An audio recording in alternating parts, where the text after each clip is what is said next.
आणि अगदी थोड्याच वेळामध्ये पंतप्रधान नरेंद्र मोदी हे देशवासियांशी संवाद साधणार आहेत। पंतप्रधान नरेंद्र मोदींची मन की बात आज नेमकी कोणती मोठी घोषणा करणार याकडे सुद्धा आपलं लक्ष असेल।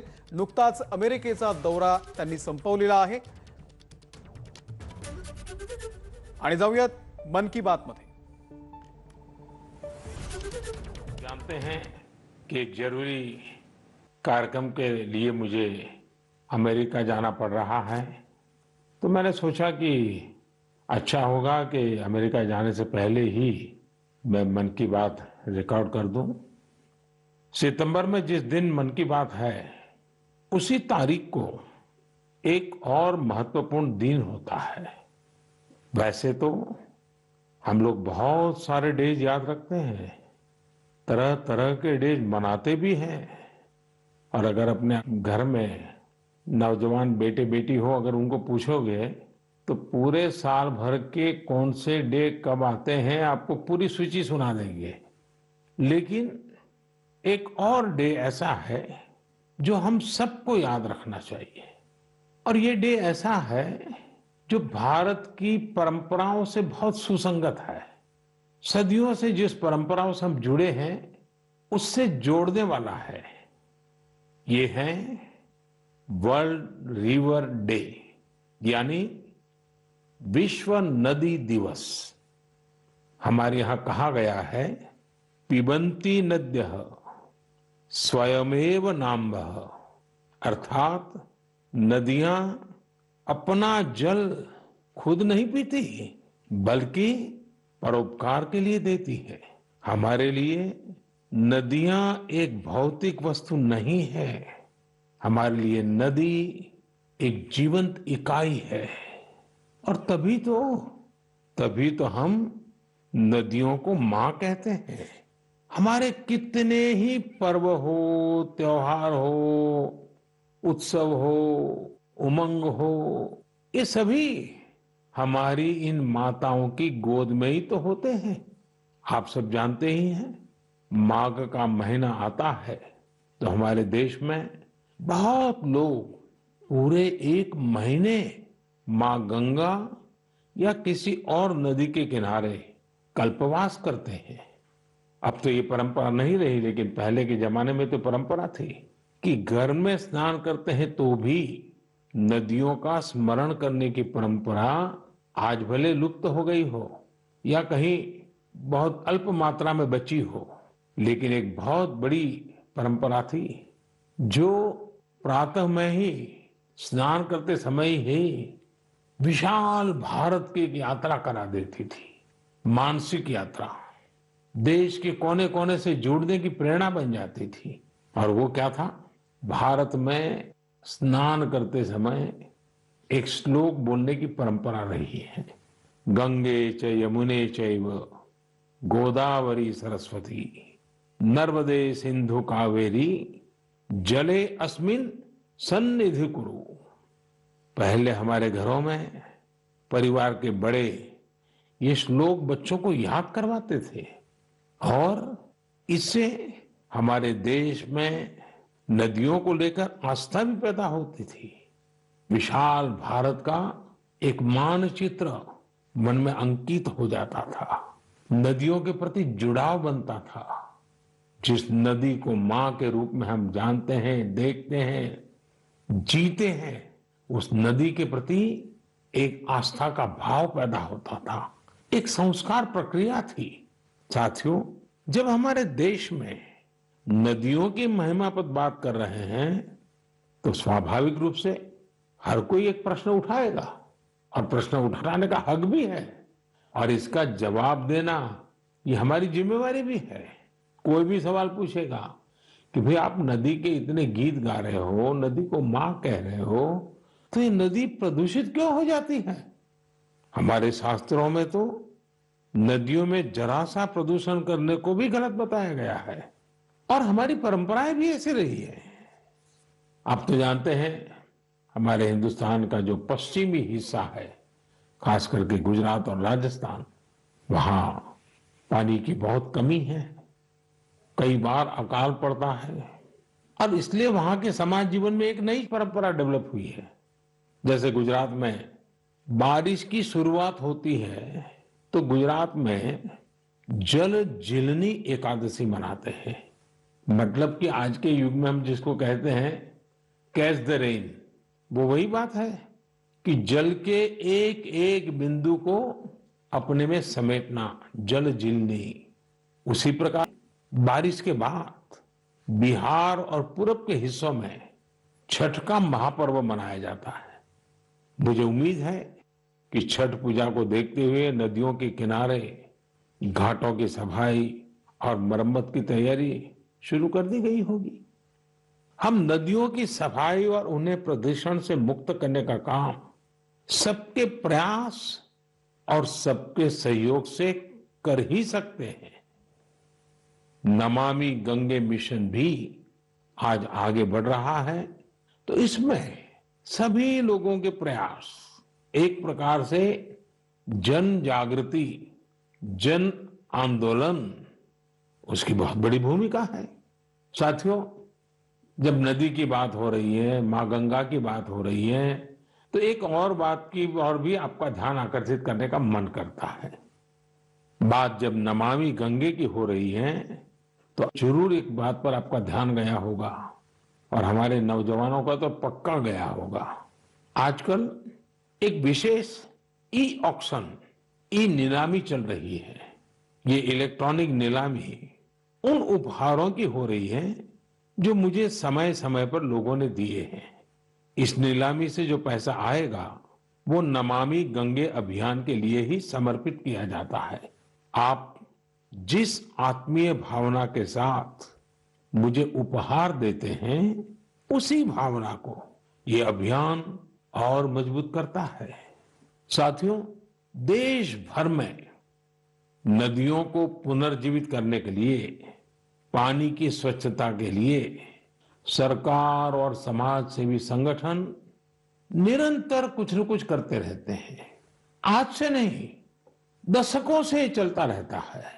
कुछ लोग तो ऐसे कामों के लिए अपने आप को समर्पित कर चुके होते हैं और यही परंपरा, यही प्रयास, यही आस्था हमारी नदियों को बचाए हुए है। और हिंदुस्तान के किसी भी कोने से जब ऐसी खबरें मेरे कान पे आती हैं, ऐसे काम करने वालों के प्रति एक बड़ा आदर का भाव मेरे मन में जगता है और मेरा भी मन करता है कि वो बातें आपको बताऊं। आप देखिए, तमिलनाडु के वेल्लोर और तिरुवन्नामलाई जिले का एक उदाहरण देना चाहता हूं। यहाँ एक नदी बहती है, नागा नदी। अब ये नागा नदी बरसों पहले सूख गई थी। इस वजह से वहां का जलस्तर भी बहुत नीचे चला गया था। लेकिन वहां की महिलाओं ने बीड़ा उठाया कि वो अपनी नदी को पुनर्जीवित करेगी। फिर क्या था, उन्होंने लोगों को जोड़ा, जन भागीदारी से नहरें खोदी, चेक डैम बनाए, रिचार्ज कुएं बनाए। आपको भी जानकर के खुशी होगी साथियों कि आज वो नदी पानी से भर गई है। और जब नदी पानी से भर जाती है ना, तो मन को इतना सुकून मिलता है। मैंने प्रत्यक्ष इसका अनुभव किया है। आप में से बहुत लोग जानते होंगे कि जिस साबरमती के तट पर महात्मा गांधी ने साबरमती आश्रम बनाया था, पिछले कुछ दशकों में ये साबरमती नदी सूख गई थी। साल में 6-8 महीने पानी नजर ही नहीं आता था। लेकिन नर्मदा नदी और साबरमती नदी को जोड़ दिया तो अगर आज आप अहमदाबाद जाओगे तो साबरमती नदी का पानी ऐसा मन को प्रफुल्लित करता है। इसी तरह बहुत सारे काम, जैसे तमिलनाडु की हमारी ये बहनें कर रही हैं, देश के अलग अलग कोने में चल रहे हैं। मैं तो जानता हूं कई हमारे धार्मिक परंपरा से जुड़े हुए संत है, गुरुजन है, वे भी अपनी आध्यात्मिक यात्रा के साथ साथ पानी के लिए, नदी के लिए बहुत कुछ कर रहे हैं। कई नदियों के किनारे पेड़ लगाने का अभियान चला रहे हैं, तो कहीं नदियों में बह रहे गंदे पानी को रोका जा रहा है। साथियों, वर्ल्ड रिवर डे जब आज मना रहे हैं तो इस काम से समर्पित सबकी मैं सराहना करता हूं, अभिनंदन करता हूं। लेकिन हर नदी के पास रहने वाले लोगों को देशवासियों को मैं आग्रह करूंगा कि भारत में कोने कोने में साल में एक बार तो नदी उत्सव मनाना ही चाहिए। मेरे प्यारे देशवासियों, कभी भी छोटी बात को, छोटी चीज को छोटी मानने की गलती नहीं करनी चाहिए। छोटे छोटे प्रयासों से कभी तो बहुत बड़े बड़े परिवर्तन आते हैं। और अगर महात्मा गांधी जी के जीवन की तरफ हम देखेंगे तो हम हर पल महसूस करेंगे कि छोटी छोटी बातों की उनके जीवन में कितनी बड़ी अहमियत थी और छोटी छोटी बातों को लेकर के बड़े बड़े संकल्पों को कैसे उन्होंने साकार किया था। हमारे आज के नौजवान को ये जरूर जानना चाहिए कि साफ सफाई के अभियान ने कैसे आजादी के आंदोलन को एक निरंतर ऊर्जा दी थी। ये महात्मा गांधी ही तो थे जिन्होंने स्वच्छता को जन आंदोलन बनाने का काम किया था।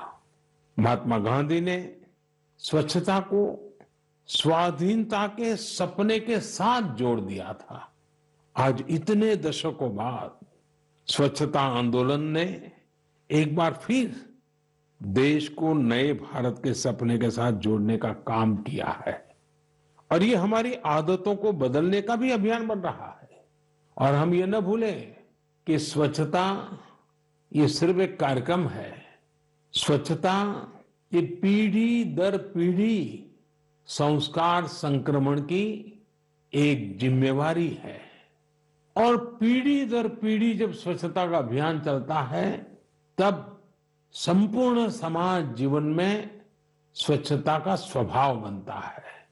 और इसलिए ये साल, 2 साल, एक सरकार दूसरी सरकार ऐसा विषय नहीं है।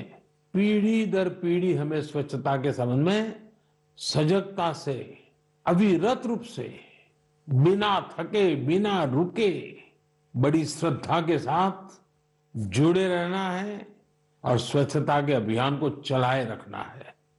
और मैंने तो पहले भी कहा था कि स्वच्छता ये पूज्य बापू को इस देश की बहुत बड़ी श्रद्धांजलि है और ये श्रद्धांजलि हमें हर बार देते रहना है, लगातार देते रहना है। साथियों, लोग जानते हैं कि स्वच्छता के संबंध में बोलने का मैं कभी मौका छोड़ता ही नहीं हूं और शायद इसीलिए हमारी मन की बात के एक श्रोता श्रीमान रमेश पटेल जी ने लिखा है, हमें बापू से सीखते हुए इस आजादी के अमृत महोत्सव में आर्थिक स्वच्छता का भी संकल्प लेना चाहिए। जिस तरह शौचालयों के निर्माण ने गरीबों की गरिमा बढ़ाई, वैसे ही आर्थिक स्वच्छता गरीबों को अधिकार सुनिश्चित करती है, उनका जीवन आसान बनाती है। अब आप जानते हैं, जनधन खातों को लेकर देश ने जो अभियान शुरू किया, इसकी वजह से आज गरीबों को उनके हक का पैसा सीधा सीधा उनके खाते में जा रहा है, जिसके कारण भ्रष्टाचार जैसी रुकावटों में बहुत बड़ी मात्रा में कमी आई है। ये बात सही है। आर्थिक स्वच्छता में टेक्नोलॉजी बहुत मदद कर सकती है। हमारे लिए खुशी की बात है, आज गांव देहात में भी फिनटेक, यूपीआई से डिजिटल लेन देन करने की दिशा में सामान्य मानवी भी जुड़ रहा है, उसका प्रचलन बढ़ने लगा है। आपको मैं एक आंकड़ा बताता हूं, आपको गर्व होगा। पिछले अगस्त महीने में, एक महीने में यूपीआई से 355 करोड़ ट्रांजैक्शन हुए, यानी करीब करीब 350 करोड़ से ज्यादा ट्रांजैक्शन।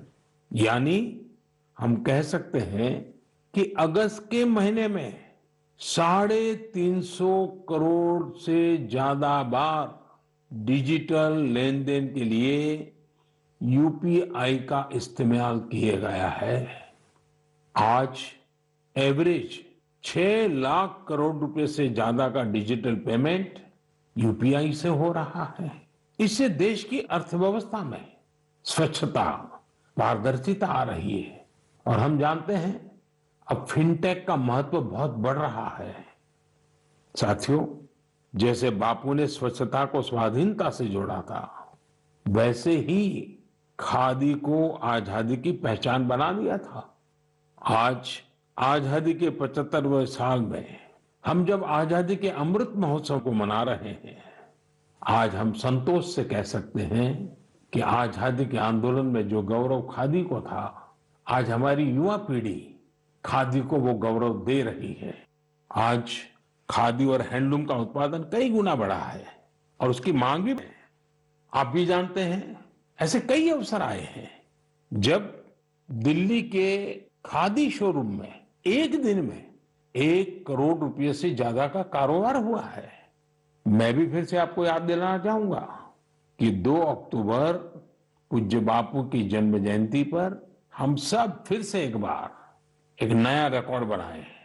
आप अपने शहर में जहां भी खादी बिकती हो, हैंडलूम बिकता हो, हैंडीक्राफ्ट बिकता हो, और दिवाली का त्योहार सामने है, त्योहारों के मौसम के लिए खादी, हैंडलूम, कुटीर उद्योग से जुड़ी आपकी हर खरीदारी वोकल फॉर लोकल इस अभियान को मजबूत करने वाली हो, पुराने सारे रिकॉर्ड तोड़ने वाली हो।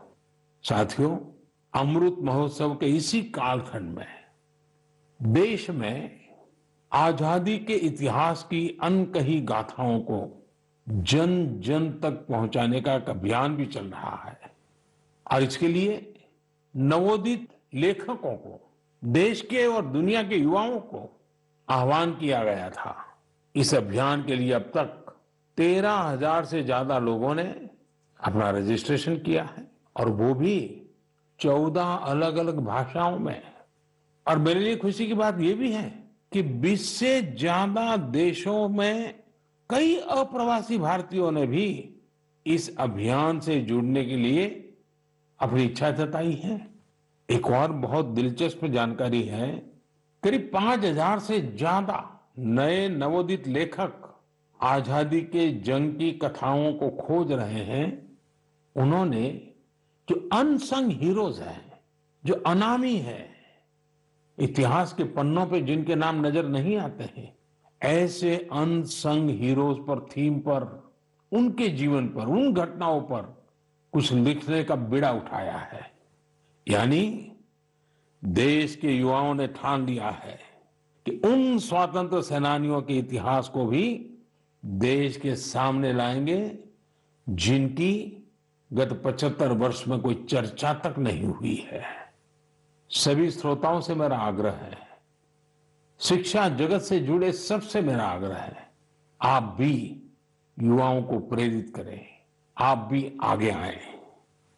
और मेरा पक्का विश्वास है कि आजादी के अमृत महोत्सव में इतिहास लिखने का काम करने वाले लोग इतिहास बनाने भी वाले हैं। मेरे प्यारे देशवासियों, सियाचिन ग्लेशियर के बारे में हम सभी जानते हैं। वहां की ठंड ऐसी भयानक है जिसमें रहना आम इंसान के बस की बात ही नहीं है। दूर दूर तक बर्फ ही बर्फ और पेड़ पौधों का तो नामो निशान नहीं है। यहां का तापमान -60 डिग्री तक भी जाता है। कुछ ही दिन पहले सियाचिन के इस दुर्गम इलाके में 8 दिव्यांग जनों की टीम ने जो कमाल कर दिखाया है, वो हर देशवासी के लिए गर्व की बात है। इस टीम ने सियाचिन ग्लेशियर की 15,000 फीट से भी ज्यादा की ऊंचाई पर स्थित कुमार पोस्ट पर अपना परचम लहराकर वर्ल्ड रिकॉर्ड बना दिया है। शरीर की चुनौतियों के बावजूद भी हमारे इन दिव्यांगों ने जो कारनामा कर दिखाया है, वो पूरे देश के लिए प्रेरणा है। और जब इस टीम के सदस्यों के बारे में जानेंगे तो आप भी मेरी तरह हिम्मत और हौसले से भर जाएंगे। इन जाबाज दिव्यांगों के नाम हैं महेश नेहरा उत्तराखंड के, अक्षत रावत महाराष्ट्र के, पुष्पक गवांडे हरियाणा के, अजय कुमार लद्दाख के, लोब्सांग चोस्पेल तमिलनाडु के, मेजर द्वारकेश जम्मू कश्मीर के, इरफान अहमद मीर और हिमाचल प्रदेश की चोंजिन एंगमो। सियाचिन ग्लेशियर को फतह करने का यह ऑपरेशन भारतीय सेना के विशेष बलों के वेटरन्स की वजह से सफल हुआ है। मैं इस ऐतिहासिक और अभूतपूर्व उपलब्धि के लिए इस टीम की सराहना करता हूं। यह हमारे देशवासियों के can do culture, can do determination, can do attitude के साथ हर चुनौती से निपटने की भावना को भी प्रकट करता है। साथियों, आज देश में दिव्यांग जनों के कल्याण के लिए कई प्रयास हो रहे हैं। मुझे उत्तर प्रदेश में हो रहे ऐसे ही एक प्रयास वन टीचर वन कॉल के बारे में जानने का मौका मिला। बरेली में यह अनूठा प्रयास दिव्यांग बच्चों को नई राह दिखा रहा है। इस अभियान का नेतृत्व कर रही हैं डभौरा गंगापुर में एक स्कूल की प्रिंसिपल दीपमाला पांडे जी। कोरोना काल में इस अभियान के कारण न केवल बड़ी संख्या में बच्चों का एडमिशन संभव हो पाया, बल्कि इससे करीब 350 से अधिक शिक्षक भी सेवा भाव से जुड़ चुके हैं। ये शिक्षक गांव-गांव जाकर दिव्यांग बच्चों को पुकारते हैं, तलाशते हैं और फिर उनका किसी न किसी स्कूल में दाखिला सुनिश्चित कराते हैं। दिव्यांग जनों के लिए दीपमाला जी और साथ ही शिक्षकों की इस नेक प्रयास की मैं भूरी भूरी प्रशंसा करता हूं। शिक्षा के क्षेत्र में ऐसा हर प्रयास हमारे देश के भविष्य को संवारने वाला है। मेरे प्यारे देशवासियों, आज हम लोगों की जिंदगी का हाल ये है कि एक दिन में सैकड़ों बार कोरोना शब्द हमारे कान पर गूंजता है। 100 साल में आई सबसे बड़ी वैश्विक महामारी कोविड-19 ने हर देशवासी को बहुत कुछ सिखाया है। एबीपी माझा, उघडा डोळे बघा नीट।